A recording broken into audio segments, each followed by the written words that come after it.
Hello everyone. Good morning, good afternoon, good evening, depending upon when you're watching this video. In the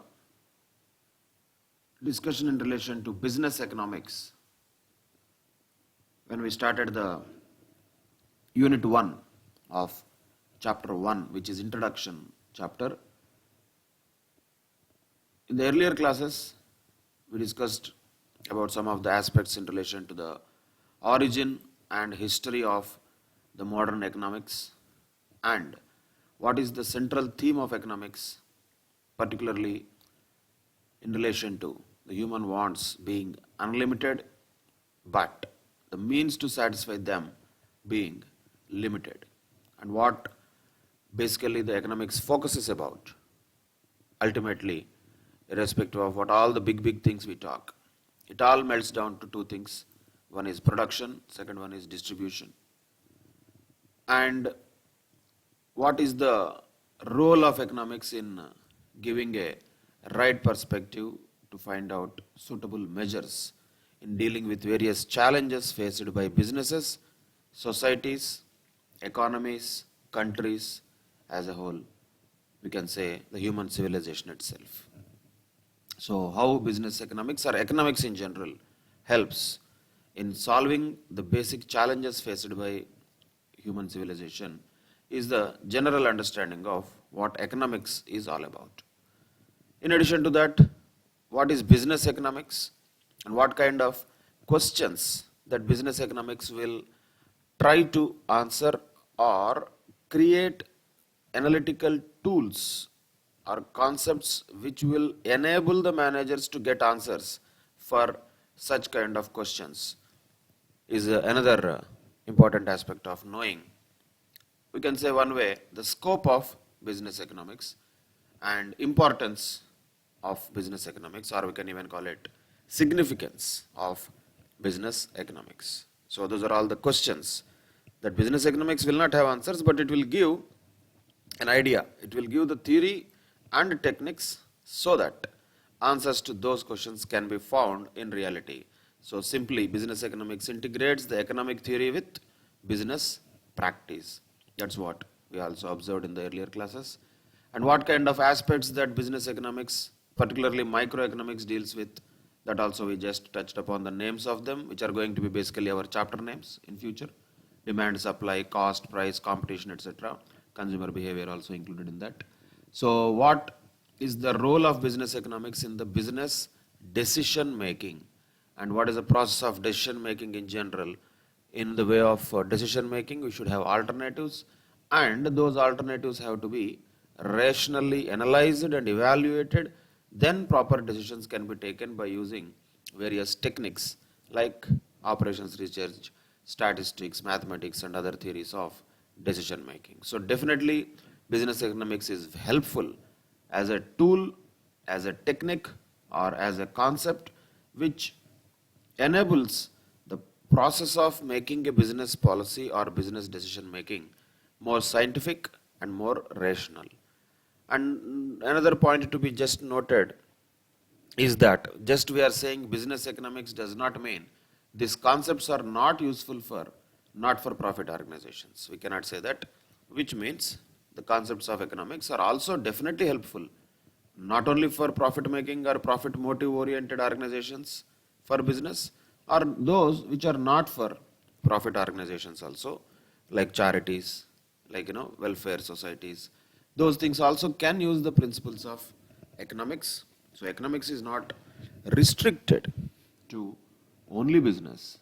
The principles can be applied across different types of organizations, is what another thing we learned in earlier classes. Of course, as a continuation of that, we discussed about what is the definition of business economics, and it is simply using the economic analysis in the formulation of business policies as defined by Joel Dean.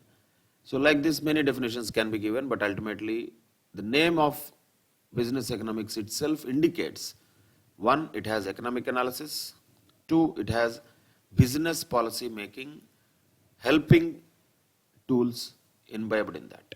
So what are those tools? There could be many things, though we are not going to use them now, though we are not going to learn them now, but definitely there are certain quantitative techniques which will be used in real life applied economics, where the theories are going to be applied for the purpose of business policy making. And in this case of our textbook, where we are going to apply or where we are going to learn business economics, our focus is going to be mostly on the microeconomic theory only, wherein we will look at the behavior of consumers and firms in the competitive markets, means market economy.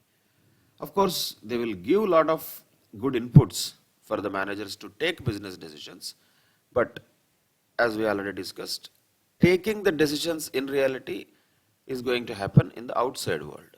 And what we are trying to do here is to understand the principles of microeconomics and how they might be helpful in business decision making in a theoretical way. We are going to understand. Real application of that definitely cannot be done in the classrooms. That will be done by the business managers, really who are running the organizations. As future business managers, you should also know the principles of microeconomics, which might be helpful in future for you in the decision making process related to businesses.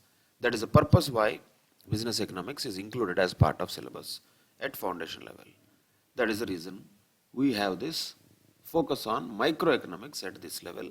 However, macroeconomics also is important aspect, which we will discuss at a later stage in CA intermediate level in the group 2 of CA intermediate as economics for finance. And we also discussed about examples actually, not that this is entire microeconomics, this is entire macroeconomics, nothing like that. Examples of what aspects will be generally covered in microeconomics, like product pricing, consumer behavior, like factor pricing, economic conditions of a particular people, particular one section of people, not the entire society, behavior of the firms particularly, location of industry. These are all various items which are part of microeconomic considerations. And there are many things which are related to a broader aggregates. Whenever we use the word aggregates, we are talking about macroeconomics. So when we talk about microeconomics, we are particularly talking about individuals and organizations only. That is the difference we understood in the earlier classes. And some examples of the areas which macroeconomics touches are also just generally outlined. Again, we are not going to discuss any of them. We are only just going to know that these are all part of macroeconomics. That's all. We are not going to really do any further learning in the following areas. That will be done at a later stage. But right now, we are only knowing, okay, if we talk about national income, like GDP, etc., GNP, GDP, all those things are going to happen at macroeconomics level. If we talk about interest rates, we talk about inflation, balance of trade, balance of payments, currency fluctuations, valuation of foreign currencies, savings, investment, employment, growth, each of these words is referring to macroeconomics particularly. So that is the point here to be noted. Macroeconomics includes these type of areas, which of course we just know the names now, meaning of them, what is the importance of them in a country. We have a full-fledged subject on that in group 2 CA intermediate at a later stage. In addition to that, we discussed about the nature of business economics. We started the discussion on that in the earlier class. Like what? Business economics is a science and it is based mostly on microeconomics, though it incorporates some elements of macro analysis also. So business economics is a science also. Of course, it also acts as an art because it has both the features. Because science generally is dependent upon microeconomics, and whereas as a science, it is a kind of knowledge area which establishes the cause and effect relationships. And we do understand many cause and effect relationships in future. So that proves business economics is a science. Then what is the proof that it is an art? Because unless these are actually applied in real life, these things are not going to be of any use. That means the theories of business economics themselves are not going to be enough. They have to be applied by a proper person also. So if there is a scientific thing, if anybody does it, the resultant should be same. But if it is art, if two people do it, the result could be completely different. So that is another proof that economics is also an art, and economics is also a science because it has a lot of economic theories. So there is a theory part, there is a application part. That is why theory part we can call it science, application part we can call it art. It is both. Same way it is both micro and macro, but focus on most what? Micro. Same here also. Focus on most what? Scientific aspects. Art and all, you are not going to definitely be worried about that because that will be done in the real life. That you are not going to be an artist of business economics in future. Practical application we are not going to do. But our focus will be mostly on what? As a science, what is business economics? What are the economic theories that it suggests? Same way, at foundation level, what is our focus? It is going to be the microeconomics. That is the major focus area as far as business economics is concerned. Of course, macroeconomic analysis also will be important, though we will not focus much now. And what these business economics theories use generally? They use generally the market theory and private enterprises, not public enterprises, means not governmental things. So simply in one word, we can say business economics or economics in general is some theory which is related to the capitalist economy or market economy, or we can say competitive economy, either way we can call it, where the private enterprises play a big role, not the public enterprises. If the public enterprises play a big role, huge role, then that is not capitalistic economy. That could be called as a socialistic economy, which we will come to understand the differences between them in the next classes. But whatever we are going to discuss, we have to be very clear. We are not talking about the socialist model of economics. We are talking about the capitalist model of economics, which is market economics. And business economics is pragmatic in approach. Pragmatic is nothing but practical in approach, and it will look at the problems in the real world and tries to solve them or give solutions to the problems in the real world, at least in a scientific manner. That's what business economics tries to do. Though it is theoretical, it is not purely theoretical and abstract. It will be applicable in real life also. That is why we can call that pragmatic. And as we discussed earlier, it is interdisciplinary in nature also, means business economics is not just about pure economics. It has lot of other disciplines also which will be useful, including mathematics, operations research, management theory, accounting, marketing, finance, statistics, econometrics. All these things are going to be in conjunction with business economics. They will be helpful in the process of business decision making and policy making. So this is not just a standalone subject. Generally, any subject will not be standalone. This is also not an exception. So this is not a standalone subject. This is always workable in conjunction with many other subjects. However, once again, are we going to do all of them? Definitely not. We are only knowing that this is interdisciplinary. Are we really making all the subjects in one place? That is not possible. At this level, it will be only possible at a level when you really do these things in the real world, which will happen quite some years from now. So, but these are the areas that business economics will tell us about various items of real world, and the features of business economics tell us what is its nature, what are the features, all the things we can say as a science, as an art. Business economics is there. Microeconomics also, macroeconomics also. It is going to be mostly using the theory of markets, and it is pragmatic in nature and interdisciplinary in nature. So these are the various theories, or we can say the features of business economics. Now there is one thing that we have postponed yesterday to this class, that is whether the business economics is mostly positive or normative in nature. In fact, whether business economics is normative or positive, that is a debatable issue. It is both actually, positive and normative. But our interest is not on that, but our interest here should be more on knowing what is positive, what is normative. Earlier also certain words are used. It is pragmatic. There is no big deal about it. It just means practical. Interdisciplinary. Again, no big deal about it. Interdisciplinary means it has lot of other sciences also, other disciplines also, other faculties also included in as a part of application of it. So there is nothing special about it. So these are words, important words, but they are self-explanatory mostly. Pragmatic, interdisciplinary, like the other aspects which we talk about, science, what is a science, and that too, what kind of science it is. Is it a pure science or an applied science? So that also is an important. So business economics is in general called as an applied science rather than a pure science. So like this, these are the words which are earlier there, but directly those are all relatable to business economics. Now, this whether positive or normative, business economics is positive or normative. Of course, as per this heading, it says business economics is normative in nature. There ends the matter.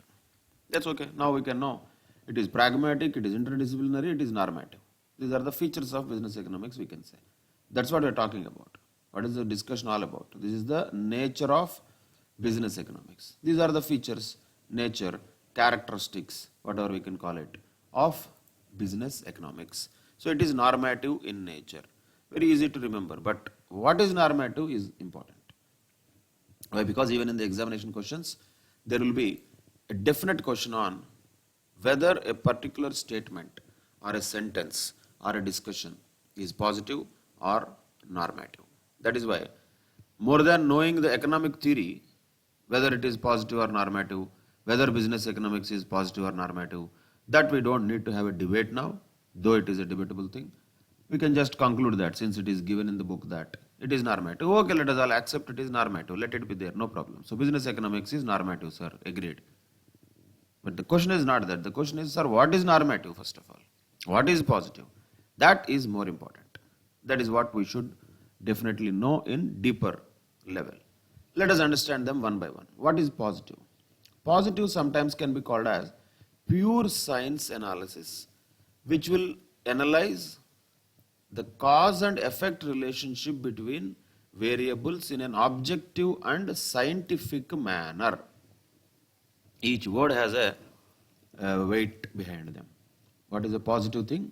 Positive, this is not that positive negative. Huh? Don't mix the vocabulary that you know with the vocabulary we are knowing now.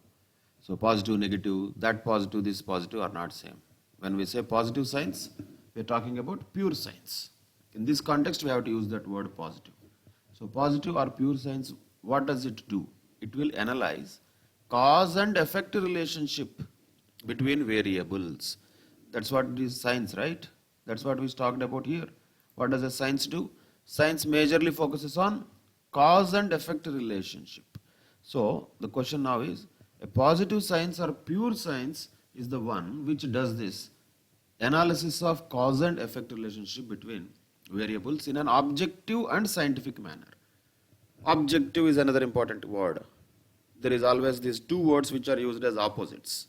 What is objectivity and what is subjectivity? Once again, people use them according to their understanding of vocabulary, but no, vocabulary is always to be used in contextual manner. Same word in one context will have a different meaning. If the same word is used in another context, it will have a different meaning. So let us say Mr. Kiran has an objective of passing CA foundation. Is that the objective we are talking about here? No, sir. That objective in that sentence was talking about goal of that person, whatever the name you give, target, goal, objective, that is different. Here, objectivity is different. What is objectivity? Is having a rational analysis of the things in a scientific manner and without any judgment. Main point is without any judgment. That's what is objectivity. So there will not be any judgment when we talk about anything that has objectivity. When that objectivity can be achieved? When we don't judge, then only the analysis can be objective. For example, let us take one statement which tells us, sir, today temperature in Hyderabad is 40 degrees Celsius. That's all. Is that an objective statement, or is there a judgment involved in that? There is no judgment, because this temperature is not measured by our brain. It is measured by one device, whatever that device may be. So certain device has measured this temperature. We are only just communicating, telling that temperature today in Hyderabad is 40 degrees Celsius. There is no subjectivity in that. Now take another statement. Today it's very hot. Is that an objective statement? Answer is no. Why? That is not telling something scientifically. It is having a judgment here. Hot. Hot for you. Hot for somebody. It may not be hot for others. Maybe for somebody who is used to staying in 50 degrees Celsius, 40 degrees may not be that hot. So somebody who is staying in, let us say, minus sub 0 degrees Celsius temperatures, maybe they will die if they are in 40 degrees Celsius, just like that also. So the point is, there is a individual's judgment. That is a choice, or we can say the feeling of an individual. That is subjectivity. Whereas in objectivity, there is no choice, there is no judgment, there is no feeling or opinion that is expressed. None of them are there in objectivity. Objectivity is purely a fact. So when we say positive science or a pure science, it talks about certain things which are as rules, like certain cause and effect relationship will be there. So this cause and effect relationship will be on the basis of a scientific approach, on the basis of an objective approach, not on the basis of any judgment. In other words, simply, it will tell what is. What is? Means what is, exactly what is. So what is means whatever the fact is, that will be told by which science? That is positive science. Whereas the other side of it, which is normative science, which will tell what it ought to be. So what is different, which is a fact. What it ought to be is a wish or a opinion or a judgment. So here a person's thought process is involved whenever you say what it ought to be, and what is an example of, is a point where fact is only just going to be mentioned. Another example we can take from the contextual contemporary situation. Let us say during the lockdown period, which happened due to the coronavirus spread. During the lockdown period, there are 10,000 workers who are going from city X to city Y. What is the kind of statement we are talking? That is a positive statement, which is only telling something which is a fact. What is it is telling. Then another statement in the same period related to the same situation. Somebody else is talking. Somebody else is talking like this. Somebody else is talking like 10,000 migrant workers are going from city X to city Y. They should have been provided with food and water. That is what is talking about what ought to be. So positive or pure science is what will tell. It will tell the cause and effect relationship between variables, which is an objective and scientific thing, without any value judgments, and it will tell us what is. And whereas normative things will tell what it ought to be. So ought to be, when it comes, that becomes descriptive in nature, that becomes subjective in nature, in a sense that it describes the economic behavior of the individuals or society. So in the point here, there are two things here. One is descriptive, one is prescriptive. So a lot of words used here. Two sides we can say. We can draw the two sides here. Let us say one side is positive, other side is normative. One side is positive, other side is normative. If that is the case, what is going to be the differences between these things? Let us talk about. So let us say positive, right? And there are certain things which are normative. Okay. So what are the things which are describing whether something is positive?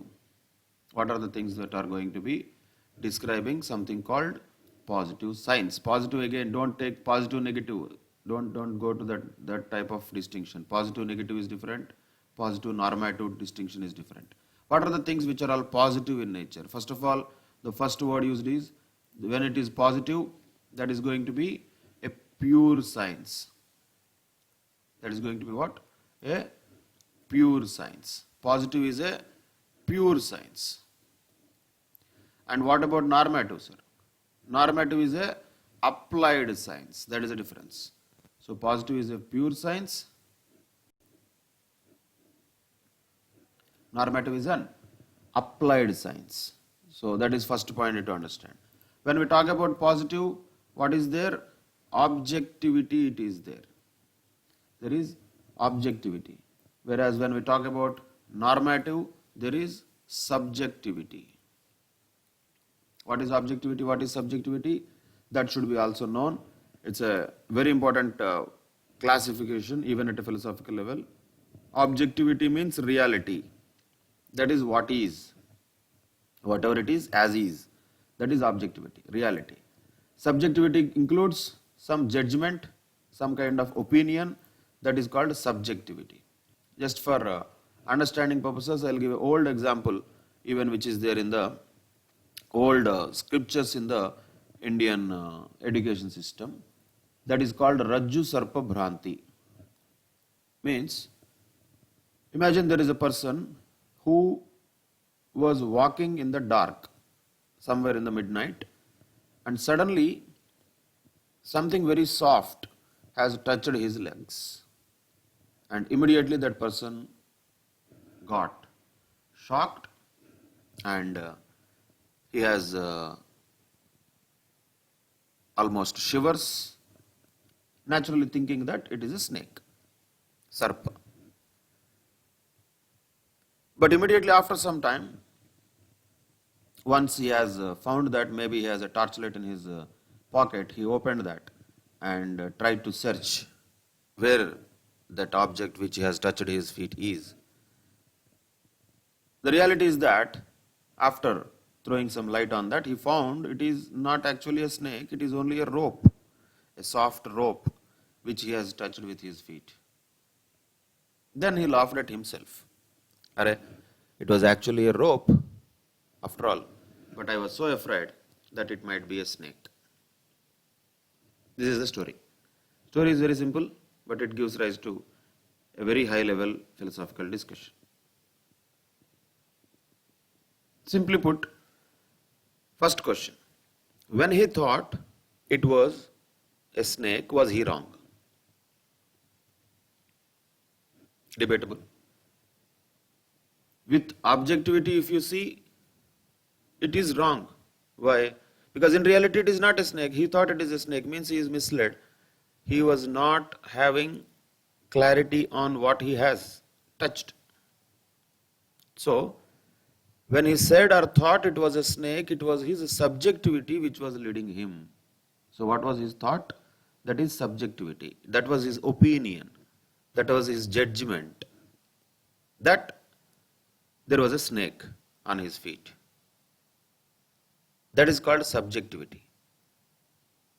When he has actually looked at the same place with a light, when he found that it is not a snake and it is actually a rope, that rope is reality. And that reality, after he identified what is that, that is objectivity. That is reality, as is, what is. What it is a rope. When he could find that after throwing light on the ground. So the point here to note, as a part of learning process, not only about economics, is a general learning process of any human being. Forget about any course, any particular academics, classes, colleges. These are all some things which are different. These are anyway there at their place. For any human being, the learning process throughout the life, maturity of any person throughout the life is what? When we say that person is learning or has matured over a period of time, along with age, What is the journey? The journey is simply from subjectivity towards objectivity. That is the process of learning. Subjectivity is about judgment, opinion. I think, I feel, I assume, I may, all these things will come. That is all subjectivity. Because there is I in that. That is what a person thinks about others or other knowledge areas. But what are those knowledge areas? Those are in their place only. That was a rope only. If you thought it was a snake, that is not the mistake of the rope. That is your problem.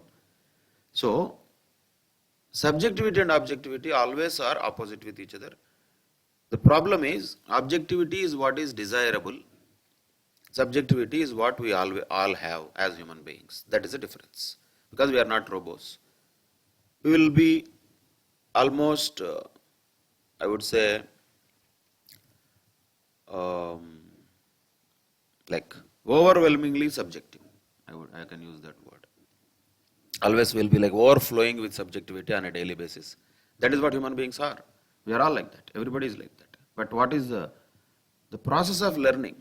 When can we say some person has knowledge, some person has wisdom, some person has gained maturity, okay, he is growing, not just physically, we're talking about psychologically, spiritually, and philosophically. When can we say that? When a person makes an attempt to move away from subjectivity and tries to attain objectivity, which is very difficult, not easy to be objective all the times.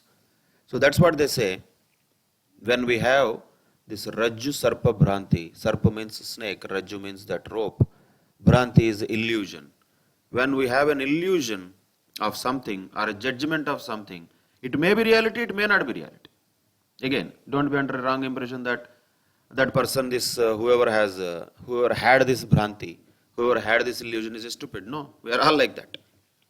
Maybe imagine if it was really a snake, then if he was just thinking that it's okay, maybe it is not a snake, like that if he thought, maybe he would have died with a snake bite. So that is wrong not to react also. So can we say that he was wrong when he reacted as if it is a snake? No, we cannot say he is wrong. But can we say right whatever he thought about? No. So that is a problem there. That is a conflict there. So always the subjectivity, objectivity will have conflict, and subjectivity is something that everybody will have their own judgments.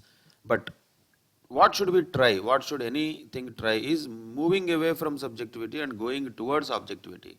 So in a simple word, when we say subjectivity, it is more of an art. When it is objectivity, it is more of a reality. If you show a particular diagram or a painting to two different people, particularly let us say modern art, whatever they call, ask two different people to analyze a modern art. Both of them might give completely different analysis. But the art is same. That is reality. That is objectivity.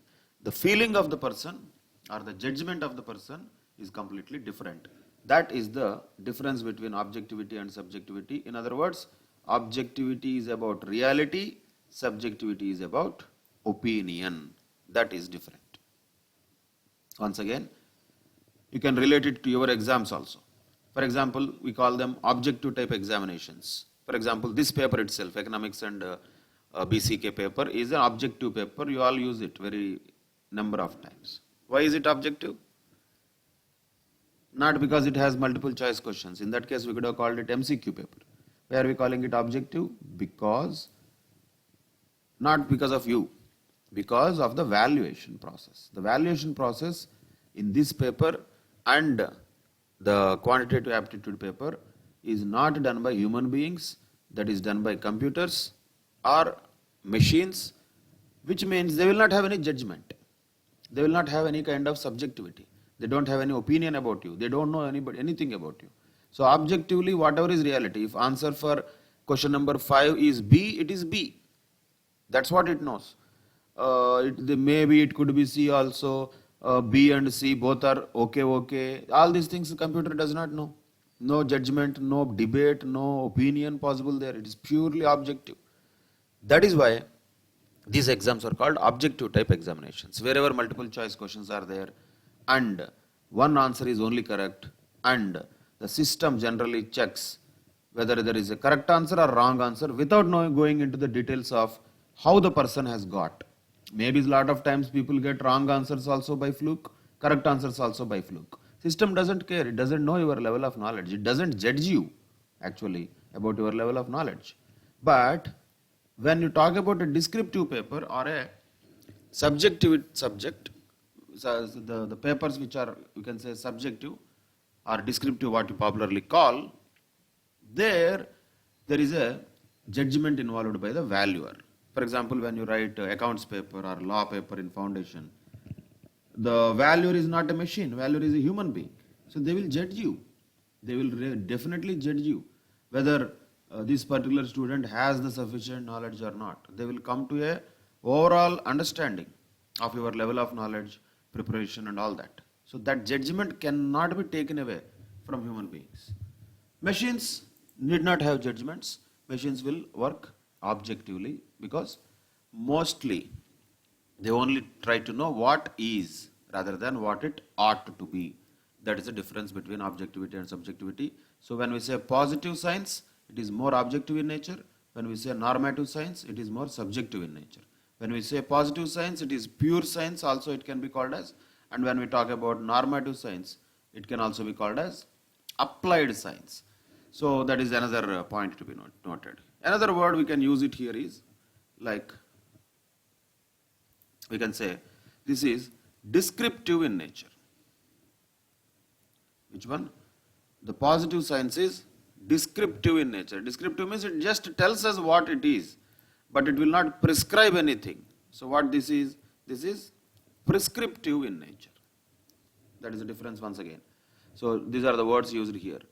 You can observe them. So descriptive in nature, which one? That is positive science. What is normative science or normative things? Those are not descriptive in nature. Those are going to be prescriptive in nature. This is prescriptive in nature. So that is the difference between positive and normative. So this is very important to note. So positive is more of pure science, normative is more of applied science. Positive will tell us what is, or you can say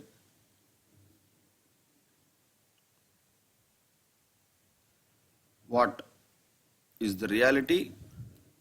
That's what it tells us about.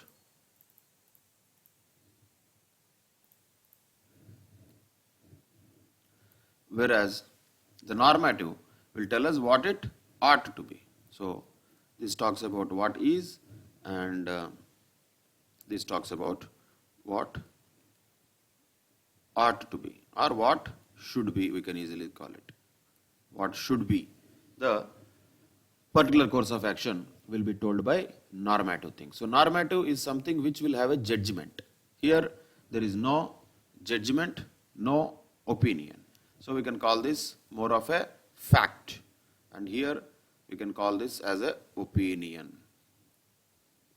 Same way we can call positive things about reality, whereas the normative things are more about judgment. Like this, any number of differences can be written about positive and normative, but in general these are the things that we should note. All of these characteristics are there for positive science. All these characteristics are there for normative science. Of course, business economics is both. Business economics, we cannot say it is purely normative, but generally it is normative in nature. Generally it is more prescriptive in nature. Both are definitely will be there. Business economics has micro also, macro also. But in general what? Mostly micro. Same way, business economics is both positive also, normative also. However, in general more what?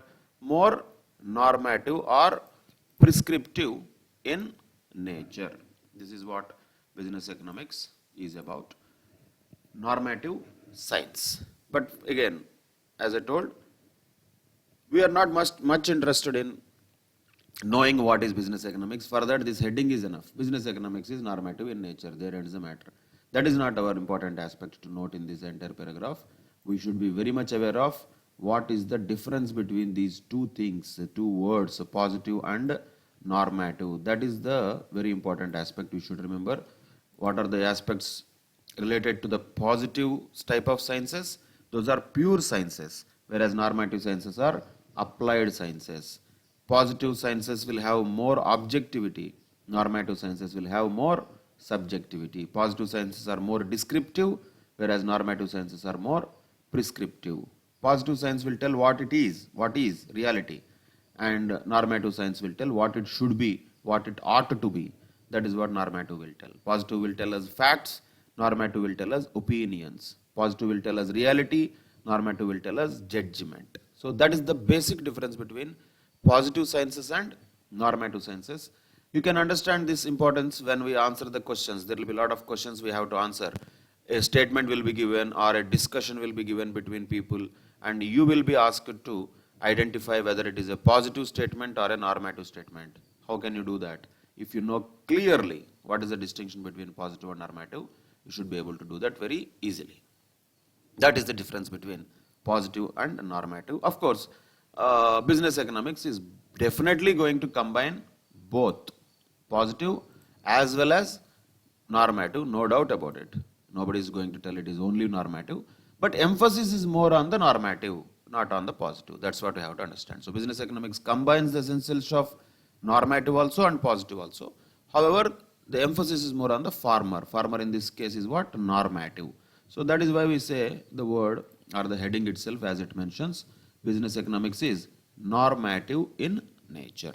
That's it. That is the conclusion in relation to the nature of business economics or features of business economics, with a particular emphasis on what is the difference between positive science and normative science. These differences everybody should be very clearly aware of.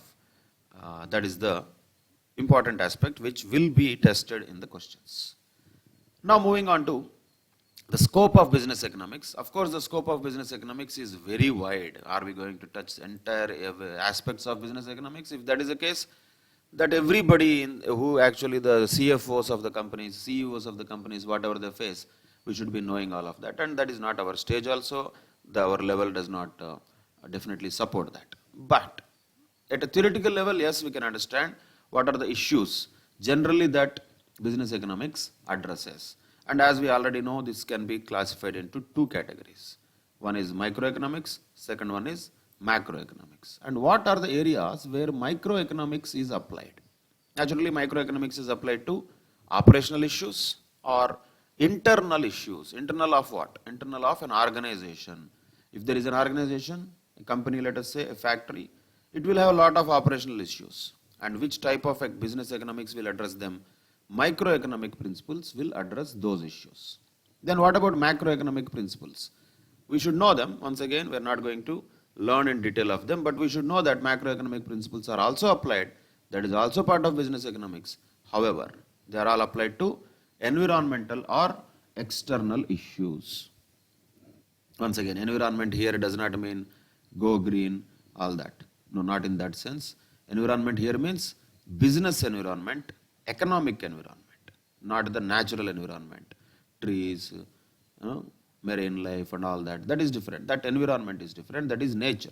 We are not talking about that. We are talking about business environment or economic environment, which is definitely outside the organization. That is why we call them as external issues.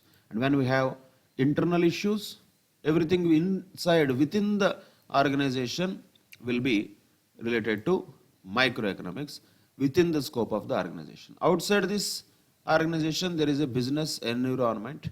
Of course, there will be a huge business environment outside the organization. Those are all external issues, but both of them will be addressed by business economics, though the focus is more on internal issues. What internal issues, what type of operational issues business economics will address?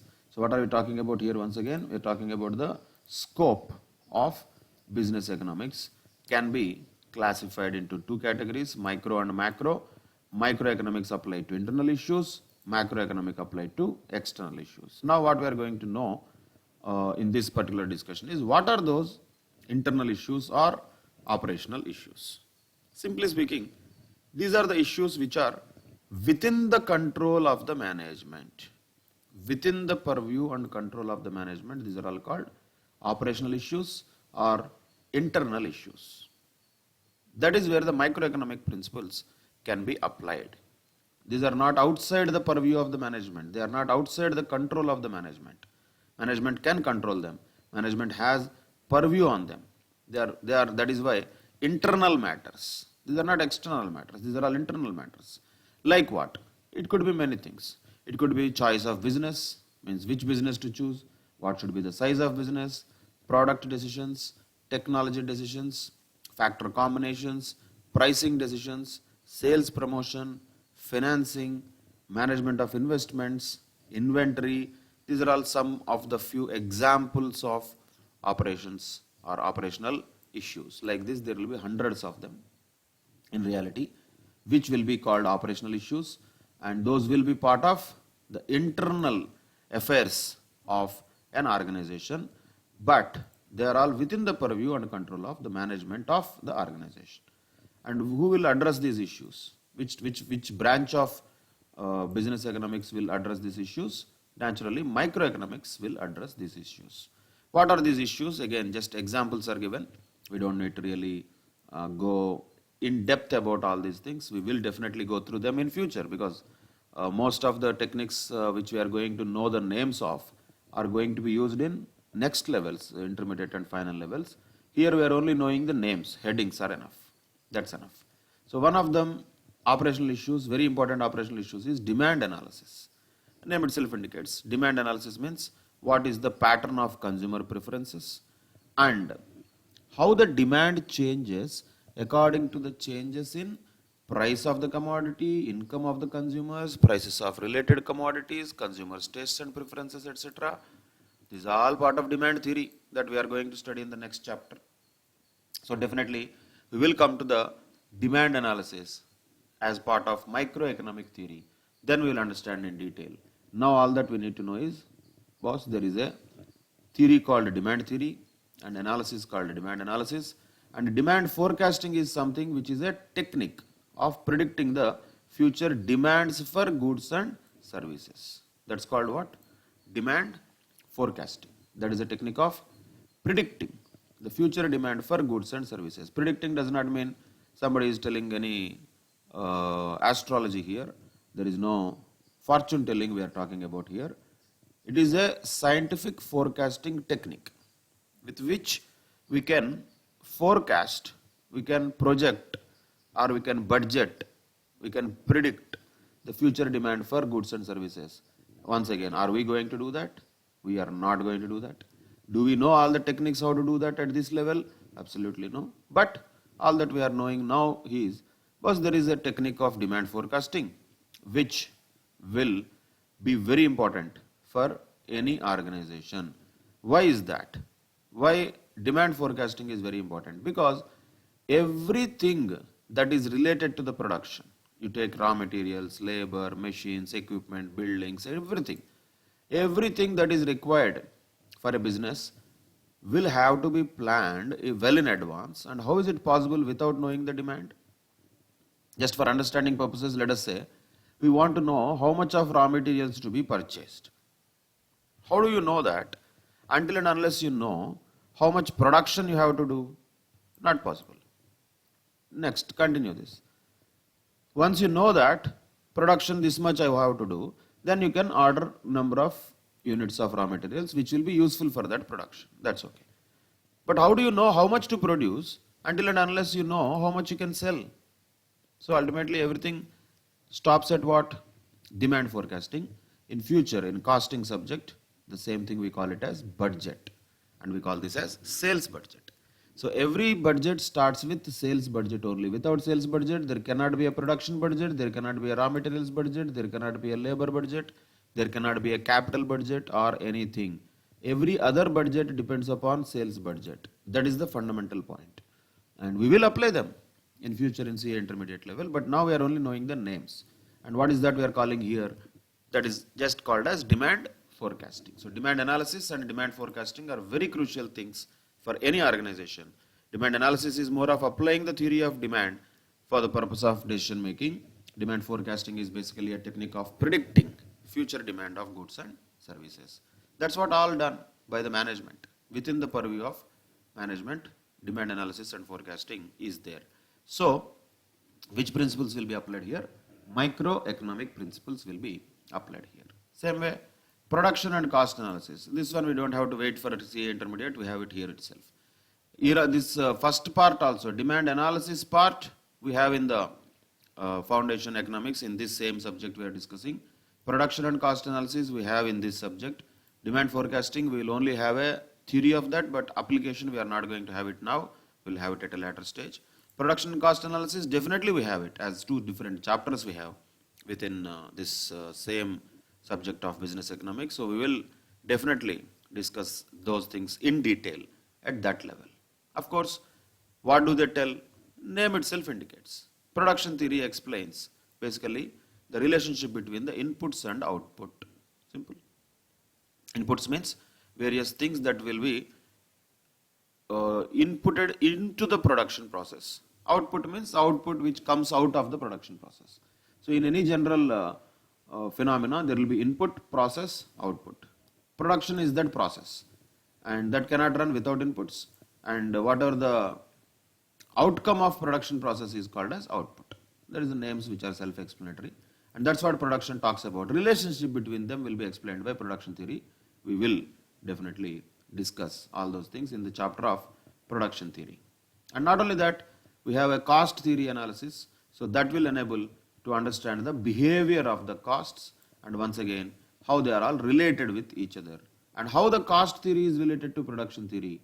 All these things will be known, will be understood in detail in the chapters where we will discuss them in the part as a part of the syllabus of business economics only.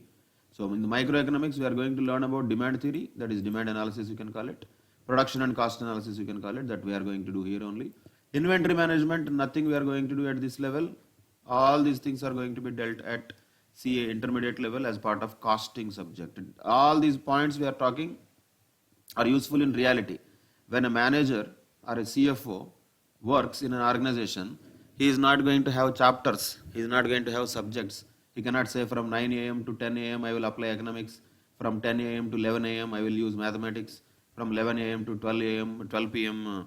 I will apply costing, after that I will take lunch, then I will start FM. Not possible, he is not a student. So learning process is different, application process is different. These are all more application oriented things we are talking. Because business economics itself is application oriented and the scope of it is very wide. Within that, microeconomics is applied for operational issues which are within the purview and control of the management, which are internal to the organization, and some of the examples of them we are talking about here, not learning them, though we will learn them later. Some of them within foundation and some of them at intermediate level and final level also. These will be learned, but we are only knowing the names of them now. Just titles this is. Nothing related to the contents of these items. So demand analysis is demand theory. Demand forecasting is a technique. We are not going to use that technique, but we know that there is a technique now. That's all. Production and cost analysis we are definitely going to do as part of business economics subject only within foundation. Inventory management is something that we are going to deal with, but in the costing subject in CA intermediate level later.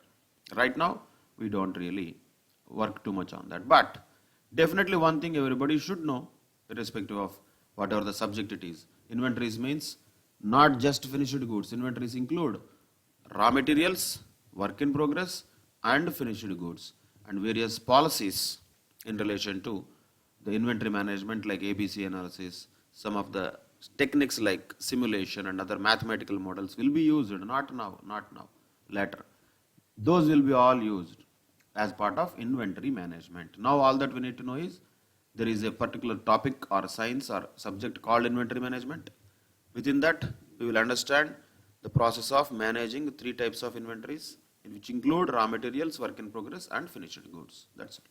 That is also part of internal issues of any organization. And not only that, market structure and pricing policy is very important. This we have a lot of areas of this within the business economics, our paper only. But the name indicates that what is the market structure. So simply, which structure of the market we are in has to be identified. There are different types of market structures. We will come to them later as part of chapter 4 later, which might include monopolies, monopolistic competition, pure competition, oligopoly, But any organization has to identify in which market structure they are operating. And according to the market structure, their pricing policies have to change. And how do they do that? How should they do that? What are the theories of pricing in different types of markets? Once again, if you remember, that is part of syllabus under this subject only of business economics. So we have the theory of demand, which is part of syllabus here, part of the microeconomics, theory of supply and consumer behavior, consumer preferences, and production and cost analysis is the next chapter, that is also part of microeconomics and part of business economics, useful for internal issues. Inventory management is part of it, but we are not going to discuss that now. Market structure and pricing policies is definitely one of the chapters that we have. We will discuss that as part of business economics in the chapter number 4 later. Resource allocation is a generic word, so a lot of businesses need to allocate the resources by using certain technique like linear programming and all. Don't even think about them. Those all will come at final, not even at intermediate level. That is only just to know the name, nothing to do with them. Same way the capital and investment decisions, we will come to them in financial management paper in group 2 of CA intermediate. Then we will look at how investment decisions are made, how the capital has to be raised in a simple way, how to raise the money and how to use the money. That's what it is going to be majorly focusing on, the financial management aspect. That also we are not going to deal with now. Now, no, not possible. It will be dealt in group 2 of CA intermediate financial management paper. Same with profit analysis also comes under part of the financial management, profit analysis, profit planning, profit, you can say, estimation, budgeting, all these things will be part of costing and financial management chapters. Later, in the next levels only, we will discuss that. Risk and uncertainty, in a big way, you will be learning this topic in final level, not now. So many of the areas of microeconomic issues or operational issues which are internal to the management, within the purview and control of the management, most of them are going to be dealt at a later stage. That is also part of our chartered accountancy course. In future we will learn them. But what are we going to focus mostly now in the foundation level economics? We are going to focus on the demand theory, consumer preferences, of course demand forecasting only as a model, not application of that. Very importantly, production and cost analysis, we are going to deal with that. Market structures and pricing policies, we are going to deal with that. But all others, we are not going to deal with them now. They will be dealt at a later stage, be it intermediate level or final level. That is what the list or examples of internal issues of an organization which the microeconomic theories will help out solutions for. Then macroeconomics are issued, or though macroeconomic things are applied to environmental issues or external issues. Naturally, this also we know. Microeconomics is internal issues, macroeconomics is about external issues. Same things already almost given earlier also. Those are mostly related to macroeconomics. Like what? What is the type of the economic system? Like capitalism, socialism, mixed economy. What is the type? We will touch that in this subject because that is a basic thing we should know. That is the second unit of first chapter. In this subject only we will come to that. Business cycles also we will touch here only. We are going to definitely learn these two things in foundation as part of economics paper.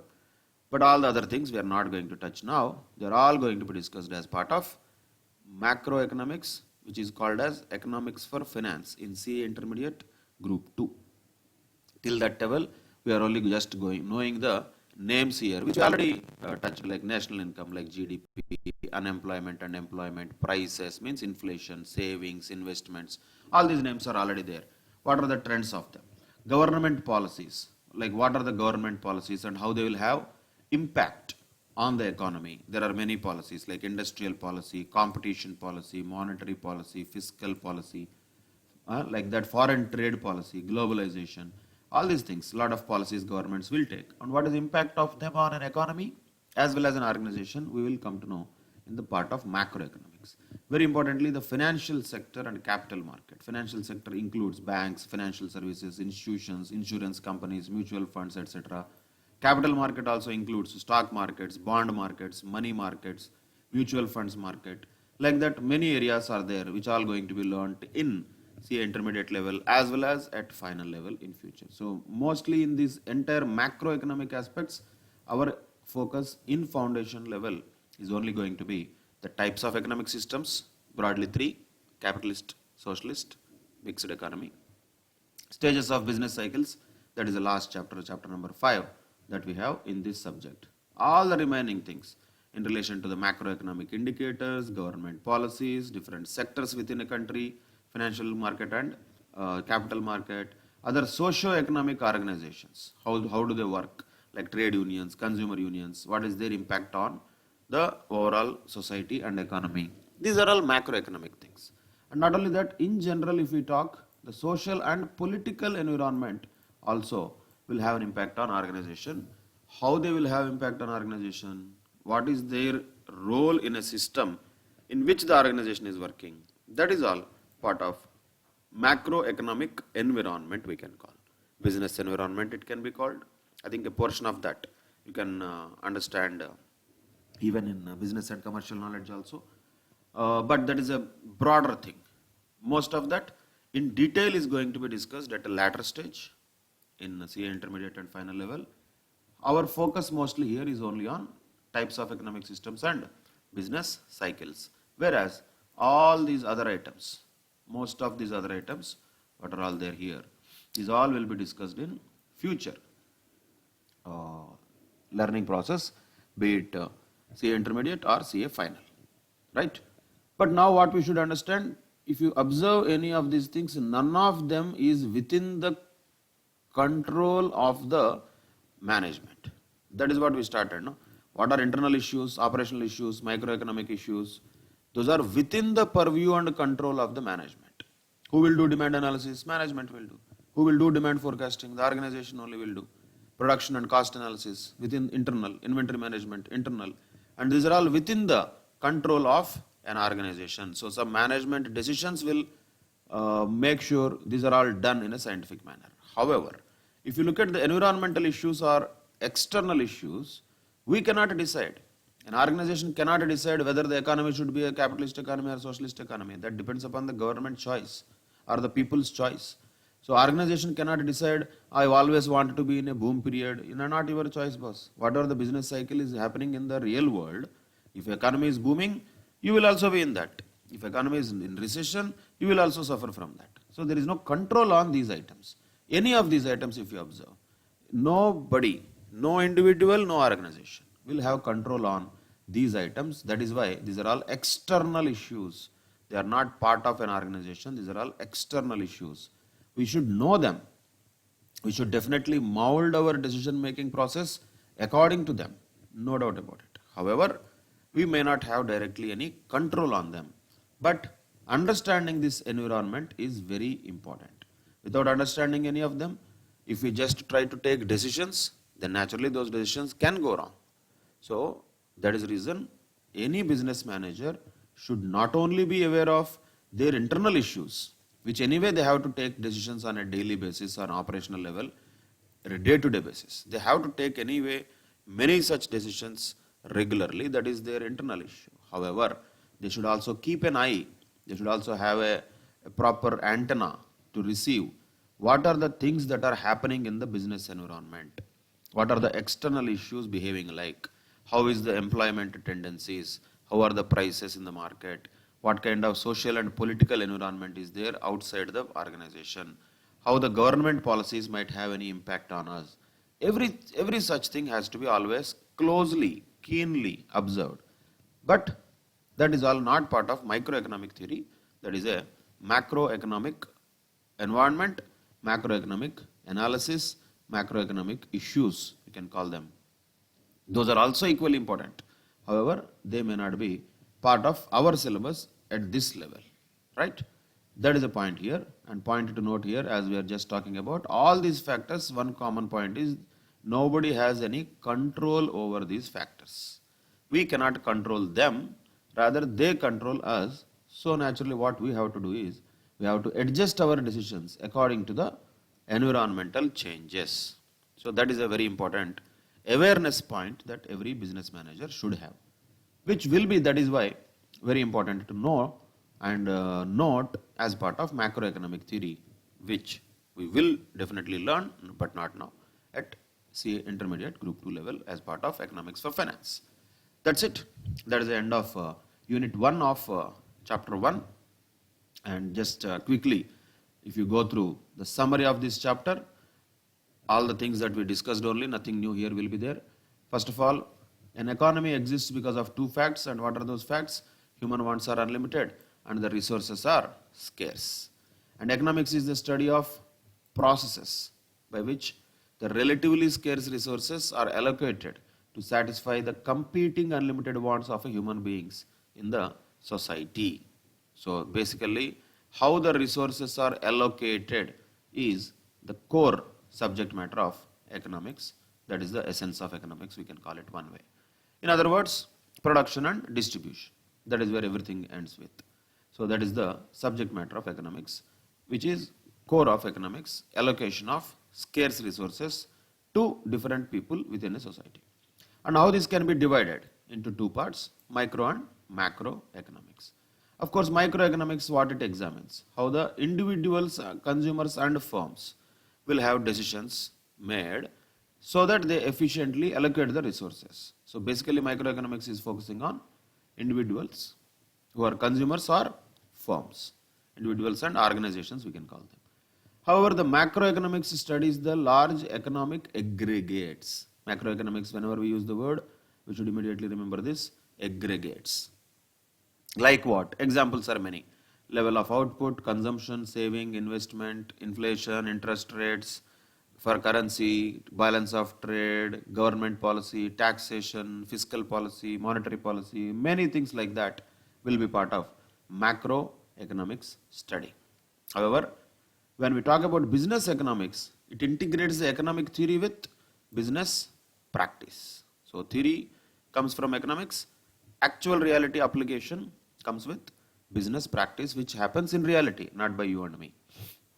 That is what happens in business economics. It relies on the economic analysis in the formulation of business policies. So both are integrated here. One on one side economic analysis, on the other side that analysis is useful in the formulation of business policies.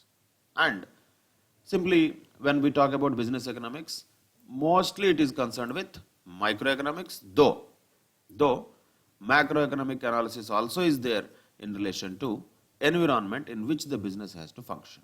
Once again, don't think business economics is equal to microeconomics. No, sir. Business economics is majorly microeconomics, even with a little bit of understanding of macroeconomic environment. So purely it is not microeconomics, majorly microeconomics. There is a difference between them. Identify and understand that difference. And another thing, just now what we discussed about is very important point also. Business economics is a normative science. It is not a positive science, and it is interdisciplinary in nature and pragmatic in approach. That is the feature, characteristics, nature of business economics, we can call it. In general, the categories of business issues to which the economics theories can be applied can be categorized into two categories. One is microeconomics, which is applied to operational or internal issues, and macroeconomics, which is applied to environmental or external issues. These are the two areas where the application of business economics happens. Microeconomics is for operational or internal issues. Macroeconomics is for environmental or external issues. That's what happens. Of course, what are those things? They are all given here in this summary of all of them. Part of microeconomic analysis, like what? Demand analysis and forecasting, production and cost analysis, inventory management, market structure and pricing policies, resource allocation, capital and investment decision-making process, profit analysis, risk and uncertainty analysis. All of them are part of microeconomic analysis, which are basically the operational or internal issues of any organization. However, other things like macroeconomic related items also will be there as part of business economics, though we don't learn them now. They will be there. Like what? What type of economic systems, what are business cycles and where we are now, what is the national income of the country where we are operating, how is the employment or unemployment, inflation levels, savings, investment, government policies, financial sector, capital market. All these things are macroeconomic environmental issues which are outside the control or outside the purview of the organization or management, we can say. So point to note here is, when we have these two things, this one, there is a control and purview. First category of these things, microeconomic or organizational things, the organization or the management can have a control on them, whereas the organization or management cannot have any control on these items, which are macroeconomic things. That is the major thing we have to identify. Of course, when we talk about our current syllabus or now what we are talking about, we are only focusing on the original topics like demand theory, supply theory, consumer behavior theory, theory of production, theory of cost, and various markets and pricing decisions to be made in various markets. That's all. That is our scope. Of course, business cycles and types of economic systems is also part of it, though it is macroeconomic. A little bit of, we will say, we'll touch those topics, not much into details of them. Majorly, microeconomics is what we are going to focus in this subject. All the other things, like what? Like inventory management, product and promotion policy, resource allocation, blah, blah, blah, blah, blah. All of them will be known at higher levels of CA course. So don't worry about any of these names. All these names will come again. We are not going to leave any of them. Everything will come, but not now, at a later stage. And you have to be patient till that time to reach. Okay? With that, we can conclude the first unit of chapter 1. The chapter 1 is nature and scope of business economics. In that, most of that is already done. What is the nature of business economics and scope of business economics? We already observed that within this unit 1, which is introductory unit. And now you should be able to identify whether we reached the objectives of this chapter or not. Did we? At the end of this chapter, you should be able to do this. Are we able to do that? Can we explain the meaning of economics? Yes. Can we describe the meaning and the nature of business economics? What are the features of business economics? Yes. And what is the scope of business economics? Yes. That's what is the overall nature, or we can say scope of business economics. That is the purview of this chapter. And we identified the differences between micro and macroeconomics in a very sharp manner. And we also identified the nature and scope of business economics also, telling that it is a science, it is mostly based on microeconomics, and though it is based on microeconomics, still it incorporates some elements of macroeconomics. And not only it is a science, it is an art also, it is pragmatic, it is interdisciplinary, it is normative in nature. All these things are nature or characteristics of business economics, and that's what is the scope of this chapter. That is unit 1 of chapter 1 in CA Foundation economics paper. With that, we can conclude this unit 1 of chapter 1. And in the next session, we'll continue with unit 2 of chapter 1. Till that time, take care. Bye-bye. Thank you very much.